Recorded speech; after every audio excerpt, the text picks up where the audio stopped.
What is up, guys, and welcome back to another episode of Chase the Championships. My name is T-Man, and today we're going to be playing a little bit with Charjabug. So, those of you who might have saw the International Challenge, I did play it with this team before.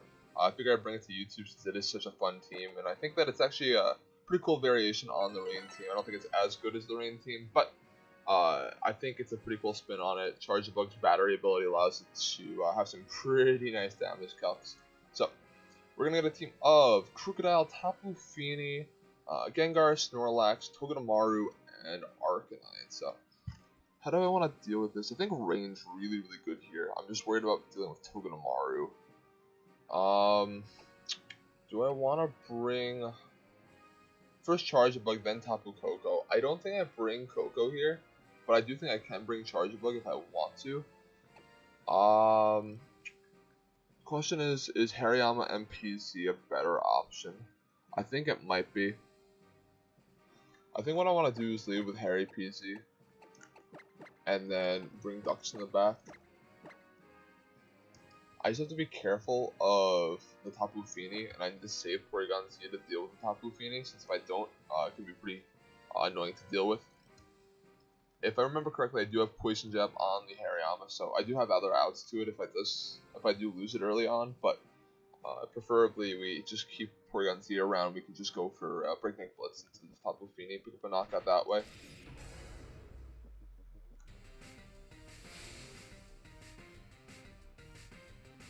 Yeah.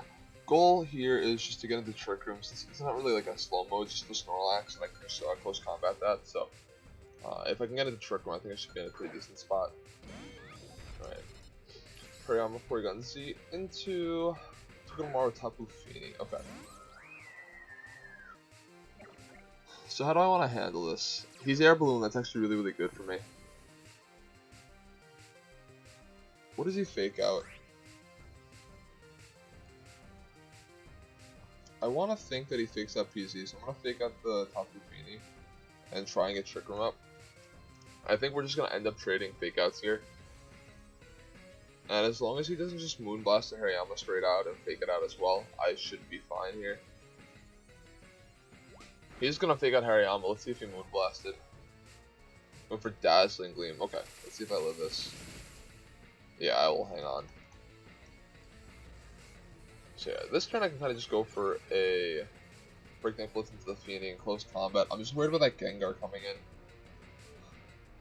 Gengar coming in here could be pretty huge.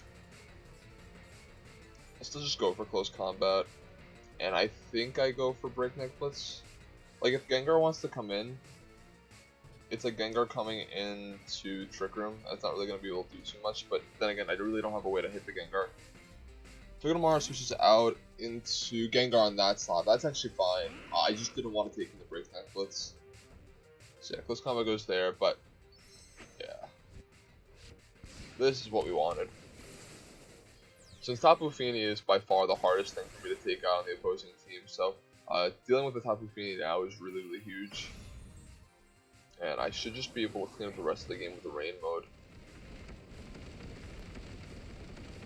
Especially if he doesn't have Snorlax, he can just get out of Trick Room, and then Rain outspeeds and runs over his entire team. Alright, so that's a good start. Let's see what else he has. Alright, Togedemaru just comes back in here.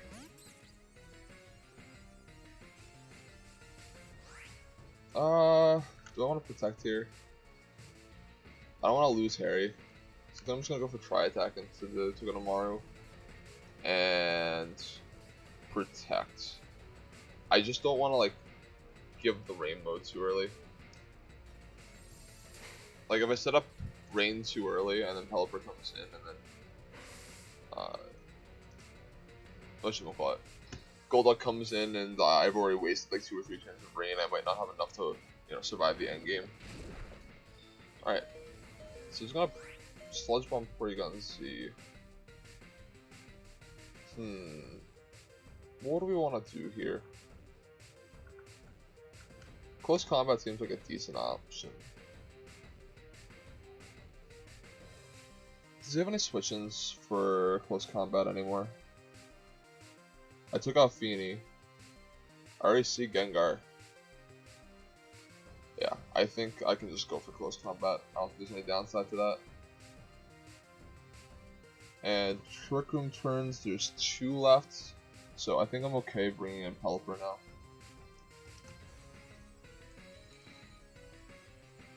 Perhaps saving Porygon-Z for like one last Hyper Beam would be pretty cool.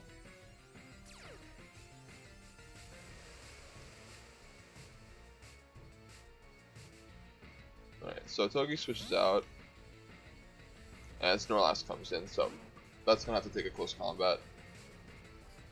And I am 100% fine with that. Let's see what Gengar went for.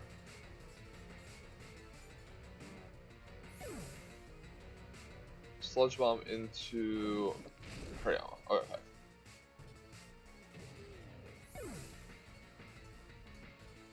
Alright, I think what I do is just bring Golduck here. And I'm just gonna double protect to stall out last pair of Trick Room.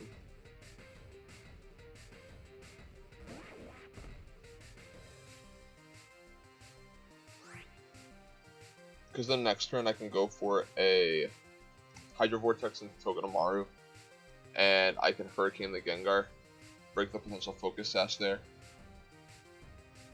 And unless Gengar is carrying like Ghost DMZ or Poisonium, I should be able to survive a hit with Golduck. Yeah, Togedemaru goes for Spiky Shield this turn though, so he can't even protect Togedemaru next turn without a double. He's just actually gonna double protect himself. So,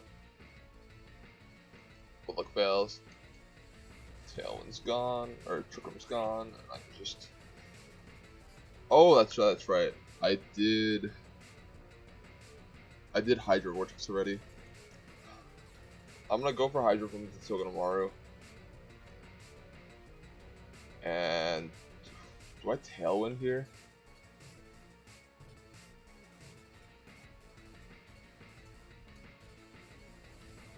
Yeah, I think that might be my best bet to deal with the Gengar. Yeah, but Hydro Pump connects, so that'll pick up the knockout. Scald doesn't all the time, so I have to be careful there. I know it's Air Balloon, so I know I can just knock it out. And yeah, Tailwind goes up here, so just outspeed it with both to be able to pick up a double into it, pick up a knockout. So that should be a good game.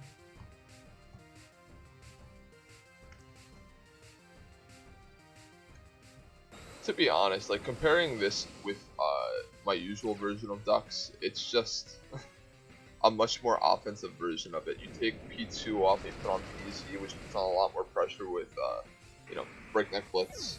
Hariyama hits a lot harder than Muck from the get-go. I mean, Muck is cursing up and gets scary in its own right, but you know, Hariyama. You didn't see it this game. I do have Flame Warp Hariyama, but he had Misty Terrain up for the majority of the game, so Flame Warp never activated. But after the Flame Warp gets activated on Hariyama, we just like roll in right away, firing off big close combat, and then you know, Charjabug makes the entire team that isn't Hariyama hit so much harder. So I'm not exactly sure how like viable it is in like a tournament sense compared to usual rain, but it definitely has its own merits. It's not completely like a joke. I think Charjabug is actually a pretty cool Pokemon. It has some really good bulk. It naturally survives like Tectonic Rage. It can take, I believe, Shattered Psyche from Lele, but it's probably out of terrain. There's a calc I'm thinking of. It's not the Lele calc. That's got to be out of terrain. There's another one though. It can take some pretty big hits on both sides. Maybe it is Lele. I don't know. I forget. But yeah, Charjabug's really bulky. And, you know, Bug Bite's pretty cool. You deal with Snorlax and Muck by eating the berries. I mean, a lot of things in the format of berries, Arcanines, that kind of stuff. Wild Charge actually hits really hard, especially into rain. You just KO Drifblim. You can KO Golduck into rain. There's a lot of things you can hit into rain that just go down to Wild Charge, so it's pretty cool. Alright, we're going to get Leo from Italy with a rating of 1557. Leo's got a team of Celesteela, Tapu Fini, Garchomp, Snorlax, Tapu Koko, and Arcanine. Arcanine. So this looks like a really nice just Ducks game. Just go right for the Ducks right away. I think I want Coco Charjabug probably does really well in this matchup as well.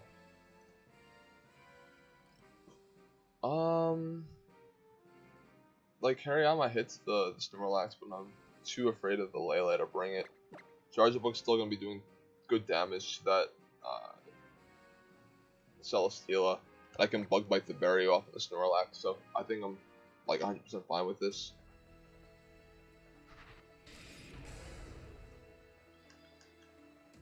The only thing that's really scary to me here is what the Coco item is. I think the Coco item is a pretty big swing in this match. But yeah, because he lied Coco Lele.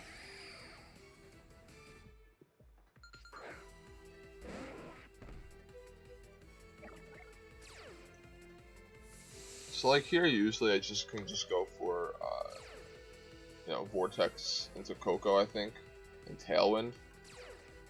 The big question is, what is the item though? I think I'm gonna go for it.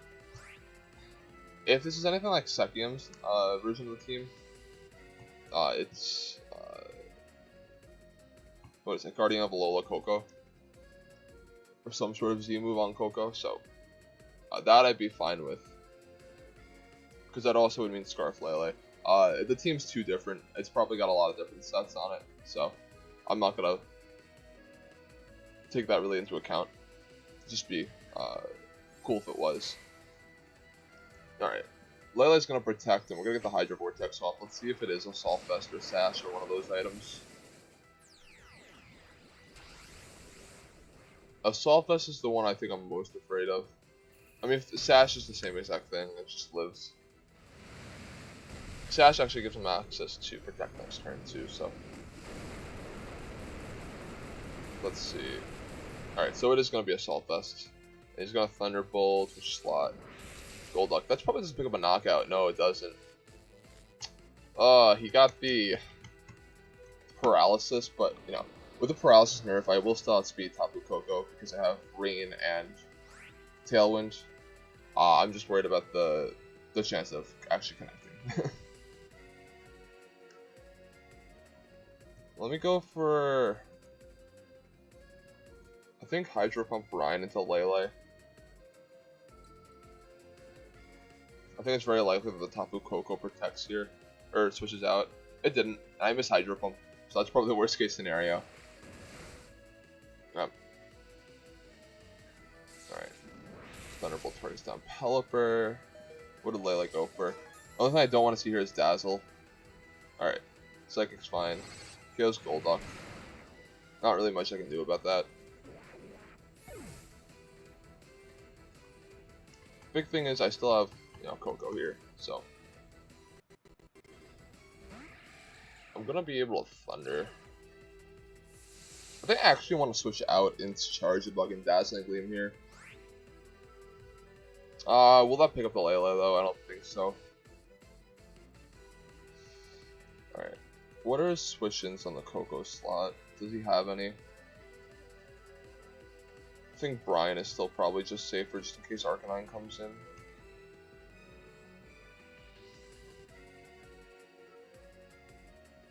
Yeah, Lele protects here. Coco's gonna go down to Brian, so not the end of the world.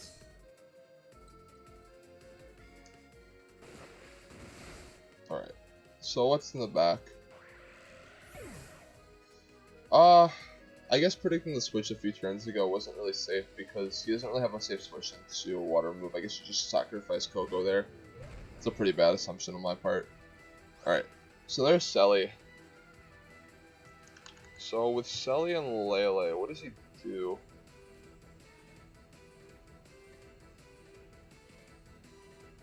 Can I just Hurricane? Will that knock out the Lele? I'm not sure that it will. If Brian did that much, I think Hurricane might just be able to pick up the knockout.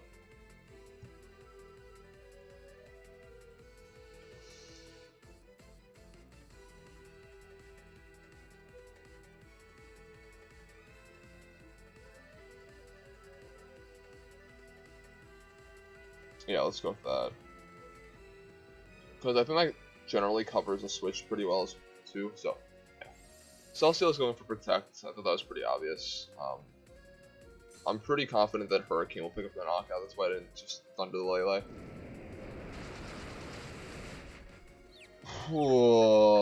Alright.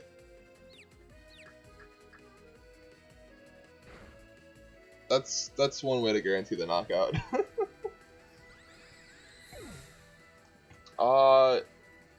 Was there any way for that Lele to actually like do anything big here? I could have knocked out Pelipper.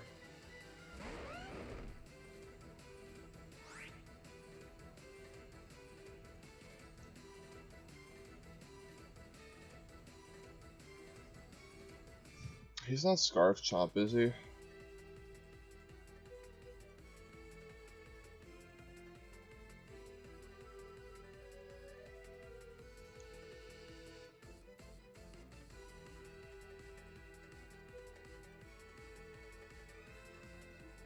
If I want to knock out the Celesteela, I have to go for Thunder here.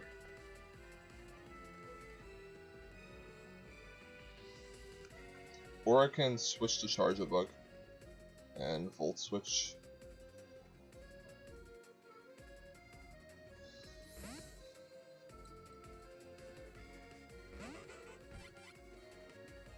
Ah, he is Scarf. I could have checked for that by protecting and tailwinding. The problem is though, if he goes for Rock Slide and just knocks out my Coco, well, alright. He can't KO Pelipper anymore.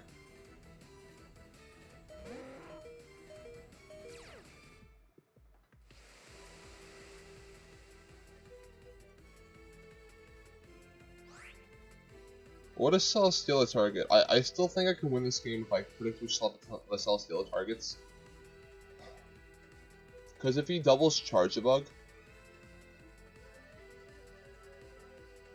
I could protect Charjabug and I could Brine the Selly and KO over 3 turns.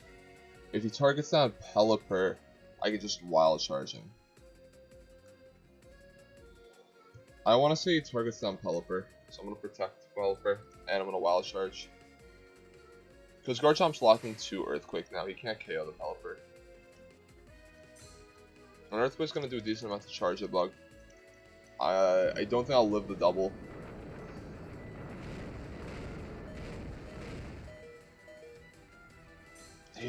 There we go.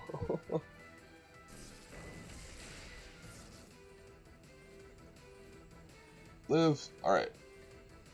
So.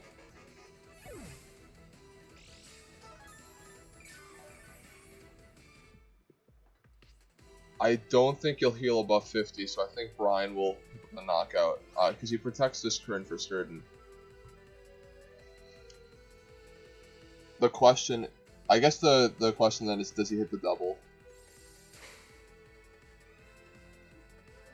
Because Selly should be going down to Brian here. As long as he can't hit a double, and this can't heal above 50, which it shouldn't.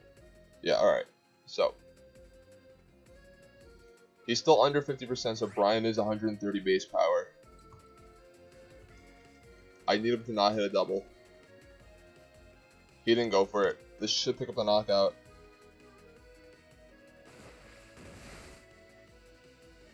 There we go. Alright, now I just Hurricane the Garchomp to death. He still could play this out. There is one very slim chance that he could win. Yeah, he's gonna go for it, I think. If he runs out of Earthquakes, he can struggle. And he should be able to KO me with struggle. I'm not sure how many Earthquakes he has left, though. Yeah.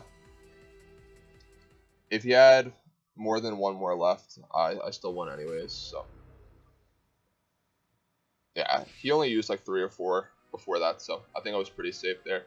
But yeah, that was a really good game. Surprised me a little bit with the Scarf Chomp there. But yeah, two pretty nice wins for the Charjabug team. Charjabug put in some pretty decent work in that second game too. So thank you guys for watching. It was a really fun episode. I'll be back next week with some more stuff. More Chase the Championship, maybe a little extra. Multi-Battle League is happening this weekend, so be on the lookout for that. There is Nia League analysis going up on Sunday. I said that I was going to see how I could do that with finals. So now that finals are over, recording that already, and that will be up on Sunday. Multi-Battle League battle against Team Jamie is up on Saturday, and then today is Chase the Championship. Also today, Josh posted the team builder, so definitely be on the lookout for that. I'll link it in the description. Josh is a lovely, beautiful human being, so be sure to give him a sub for just being the beautiful person that he is. And that is it, guys. Thank you so much for watching. I'll see you guys next time.